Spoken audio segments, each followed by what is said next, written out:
कार्तिक मास महात्म्य कथा अध्याय 13। कार्तिक कथा को सुनो सभी सहज मन लाए।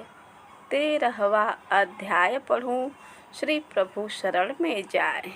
दोनों ओर से गदाओं, बाड़ों और शूलों आदि का भीषण प्रहार हुआ।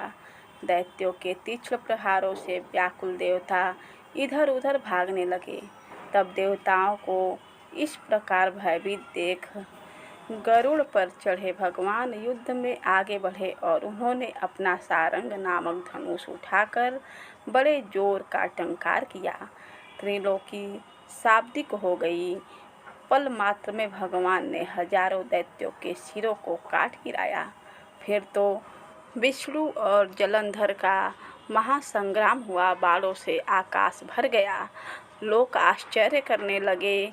भगवान विष्णु ने बाणों के वेग से उस दैत्य की ध्वजा, छत्र और धनुष बाण काट डाले।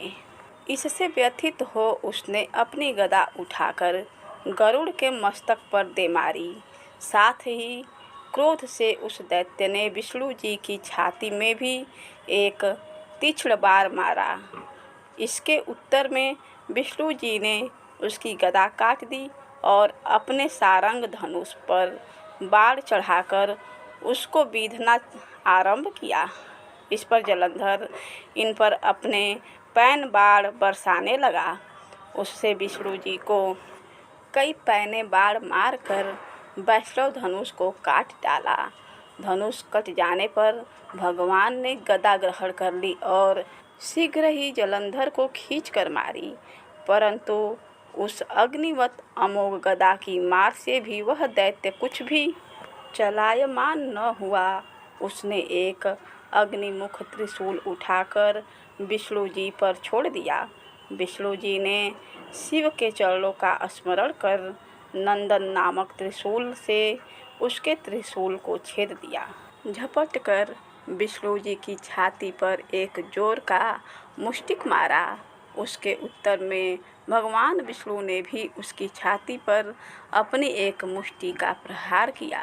फिर दोनों घुटने टेक बाहुओं और मुष्टिकों से बाहु युद्ध करने लगे।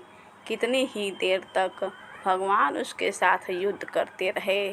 सर्वश्रेष्ठ मायावी भगवान उस दैत्यराज से मेघवाणी में बोले, हे रण दुर्मद दैत्य श्रेष्ठ, तू धन्य है जो इस महायुद्ध में इन बड़े बड़े आयुधों से भी भयभीत न हुआ।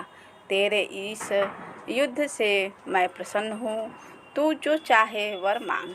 मायावी भगवान विष्णु की ऐसी वाणी सुनकर जलंधर ने कहा, हे भावुक, यदि आप मुझ पर प्रसन्न हैं तो यह वर दीजिए कि आप मेरी बहन तथा अपने सारे कुटुंबियों सहित मेरे घर पर निवास करें। नारद जी बोले। उसके ऐसे वचन सुनकर विष्णु जी को खेद तो हुआ, किंतु उसी क्षण देवेश ने तथास्तु कह दिया। अब विष्णु जी सब देवताओं के साथ जलंधरपुर में जाकर निवास करने लगे। जलंधर अपनी बहन लक्ष्मी और देवताओं सहित विष्णु को वहां पाकर बड़ा प्रसन्न हुआ।